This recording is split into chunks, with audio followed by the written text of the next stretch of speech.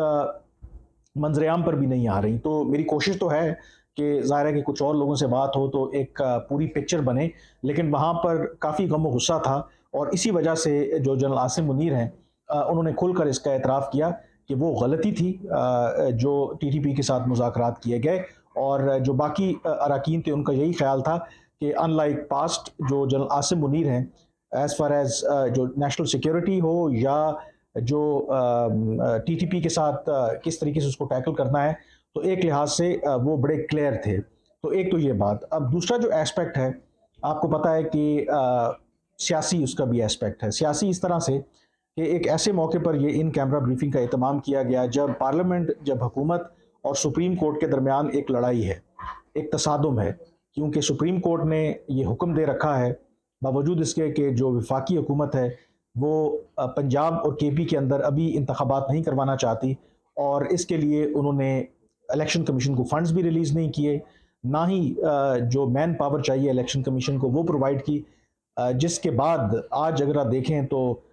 Supreme court نے جو 3 رکنی بینچ ہے چیف جسٹس کی سربراہی میں، چیمبر کے اندر انہوں نے پروسیڈنگز کی، ایکٹنگ اسٹیٹ بینک کے جو گورنر ہیں وہ موجود تھے، جو وزارت خزانہ کے اعلیٰ حکام ہیں وہ موجود تھے، اور ان کو حکم دیا ہے کہ وہ 17 اپریل تک 21 ارب روپے الیکشن کمیشن کو دیں۔ اور اس تناظر میں اس سے پہلے بھی جو چیف جسٹس کے اختیارات کو ریگولیٹ کرنے کی بات ہوئی تھی، ایک قانون پارلیمنٹ نے پاس کیا تھا جو اب پریزیڈنٹ کے پاس ہے، جو 8 دن کے بعد قانون تو بن جائے گا، لیکن اس کے اوپر بھی سٹے دے دیا ہے سپریم کورٹ کے 8 رکنی اس متنازع لارجر بینچ نے، جس کے بارے میں کہا جاتا ہے کہ وہ ایک ہم خیال بینچ ہے۔ تو اس تناظر میں لڑائی یہ ہے کہ یہ جو ساری سچویشن ہے کہ پارلیمنٹ جو ہے وہ ایک معتبر ہے یا سپریم کورٹ، یا اختیار کس کے پاس ہے۔ تو اس تناظر میں یہ جو بریفنگ ہوئی ہے اس کو اس لیے بھی دیکھا جا رہا ہے کہ ایک میسیجنگ ہے کہ جو موجودہ عسکری قیادت ہے وہ اس حکومت کے ساتھ اور اس پارلیمنٹ کے ساتھ کھڑی ہے، اور اس کے جو اندر جو بات چیت ہوئی خاص کر کے جنرل عاصم منیر نے، انہوں نے اسی بات کا اظہار کیا کہ جو عوام کی جو یہ طاقت کا جو محور ہے، انہوں نے کہا کہ وہ پارلیمنٹ ہیں، اور وہ لوگوں کے جو منتخب نمائندے ہیں وہ ہیں، اور پھر سب سے امپورٹنٹ جو انہوں نے بات کی، انہوں نے یہ کہا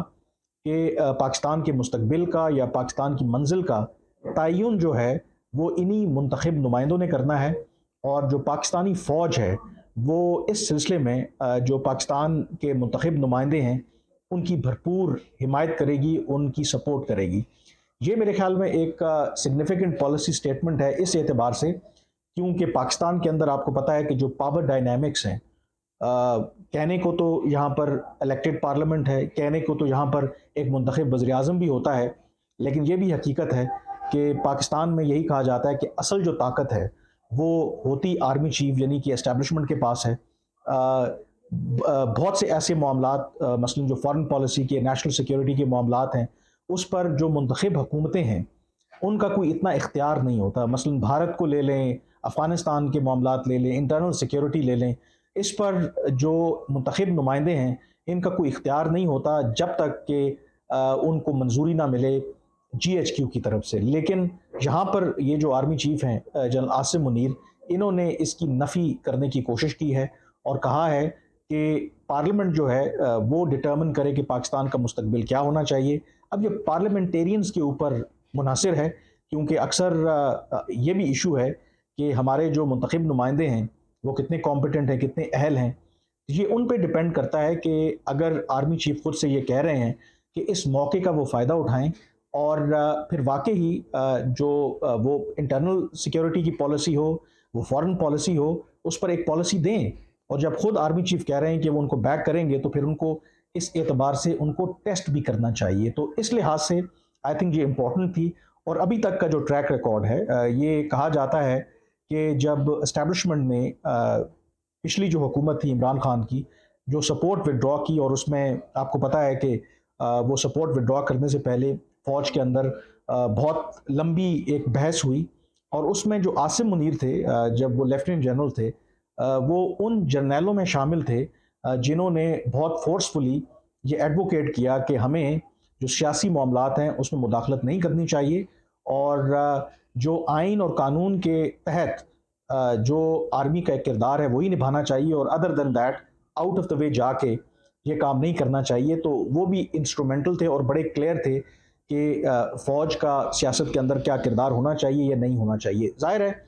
اس میں جو تحریک انصاف ہے ان کا ایک اپنا پرسپیکٹو ہے، وہ یہ سمجھتے ہیں کہ ابھی بھی جو باجوہ ڈاکٹرن ہے وہ کنٹینیو ہے، موجودہ جو آرمی چیف ہیں انہی پالیسیز کی کنٹینویشن میں ہے۔ مثلا وہ اگزامپل دیتے ہیں کہ جس طریقے سے ان کے لیڈرز کو، ان کے ورکرز کو اٹھایا جا رہا ہے، ان کے خلاف مبینہ طور پر جھوٹے کیسز بنائے جا رہے ہیں، تو اس کے پیچھے موجودہ اسٹیبلشمنٹ کا ہاتھ ہے۔ تو ظاہر ہے کہ یہ ایک ڈیبیٹیبل پوائنٹ ہے کہ کیا واقعی فوج نے انڈر جنرل عاصم منیر اپنے آپ کو ڈی ٹیچ کیا یا نہیں کیا، لیکن کچھ چیزیں ضرور ہوئی ہیں۔ مثلا کل آپ نے دیکھا ہوگا کہ کچھ جو ریٹائرڈ فوجی افسران ہیں انہوں نے ایک پریس کانفرنس کی جس میں بظاہر وہ گلہ کر رہے تھے کہ آپ کو پتہ ہے کہ ماضی کی طرح جب بھی کوئی نیا آرمی چیف آتا ہے تو جو ان کے ریٹائرڈ افسران ہیں ان کے ساتھ آرمی چیف کا انٹریکشن رہتا ہے، وہ ان کو بلاتے ہیں، ان کی جو ایڈوائس ہے وہ سنتے ہیں، اس پر عمل کریں یا نہ کریں وہ الگ بات ہے۔ لیکن جو موجودہ آرمی چیف ہیں، کچھ جو یہ ریٹائرڈ افسران ہیں، ایز یوزول ماضی کی طرح ان لوگوں نے ان سے ملنے کی کوشش کی کہ اپنا وہ کوئی ان کو ایڈوائز کریں، اور وہ جو ریٹائرڈ فوجی افسران ہیں انہوں نے اعتراف کیا کہ انہوں نے ان کو خط بھی لکھا تھا موجودہ جو سچویشن ہے اس تناظر میں، لیکن جی ایچ کیو کی طرف سے ہمیں کوئی جواب نہیں آیا، نہ ہی جو آرمی چیف ہیں وہ ہمیں ملے ہیں۔ انفیکٹ انہوں نے یہ بھی کہا کہ ایک تقریب میں کچھ ریٹائرڈ جو جرنیل تھے وہ آرمی چیف سے ملے اور ملک کی جو موجودہ صورتحال ہے وہ ڈسکس کی انہوں نے آرمی چیف کے ساتھ، لیکن آرمی چیف نے انہوں نے آگے سے یہ جواب دیا، ان کو یہ کہا کہ شاید آپ کو پتہ نہیں ہے کہ یہ جو پاکستان فوج ہے یہ اب ایک نئی فوج ہے۔ تو اس کا مطلب ہے وہ کہنے کی یہ بات کر رہے تھے کہ ماضی کی طرح اب اس طریقے سے یہ دلچسپی نہیں رکھتی کہ جہاں پر ان کا اختیار نہیں ہے تو وہاں پر اپنے اختیار کو استعمال کرے۔ اسی طرح سے یہ بھی مجھے پتہ ہے کہ پاکستان میں ایز یوزول جب بھی کوئی نیا آرمی چیف آتا ہے تو ہمارے ہاں ایک ایسے لوگ موجود ہیں، وہ صحافی بھی ہیں، وہ معیشت دان بھی ہیں، وہ ٹیکنوکریٹس بھی ہیں، جو اپنا سودا بیچنے کی کوشش کرتے ہیں، جو آرمی چیف سے ملاقاتیں بھی کرتے رہے ہیں ماضی میں اور ان کو اپنا سودا بیچنے کی کوشش کرتے ہیں۔ لیکن یہ جو آرمی چیف ہیں ان سے کئی اکانومسٹ جو ماضی میں اسٹیبلشمنٹ کے ساتھ ان کا بڑا کلوزلی لنک رہا، ملنے کی کوشش کی، لیکن میری اطلاع تو یہی ہے کہ وہاں سے ان کو رسپانس نہیں آیا۔ اور نہ رسپانس آنے کی وجہ کیا ہے کہ جو عاصم منیر ہیں وہ اپنے آپ کو ڈسٹنس کرنا چاہتے ہیں، جو بھی اس وقت پولیٹیکل سچویشن ہے وہ اپنے آپ کو لو پروفائل رکھنا چاہتے ہیں، اور وہ چاہتے ہیں کہ جو سیاسی معاملات ہیں وہ جو الیکٹڈ گورنمنٹ ہے اور جو سیاسی حکومت ہے بہتر ہے کہ وہی طے کرے۔ اور آج کا جو بند کمرہ اجلاس تھا اس کے اندر جو انہوں نے اپنے خیالات کا اظہار کیا تو اس میں انہوں نے ایسی چیز کے اوپر ایمفیسائز کیا کہ اگر ملک کے اس وقت جو بھی مسائل ہیں ان مسائل کو حل کرنا اور پاکستان کے مستقبل کا تعین کرنا یہ پاکستان کی پارلیمنٹ اور منتخب نمائندوں کا کام ہے۔ اب یہ باتیں کہنے کی حد تک تو بہت زبردست ہیں، اس پر ان ریالٹی کتنا عمل ہوتا ہے یہ آنے والا وقت ہی بتائے گا۔ آج کے وی لاگ سے اتنا ہی، مجھے اجازت دیجیے، اللہ حافظ۔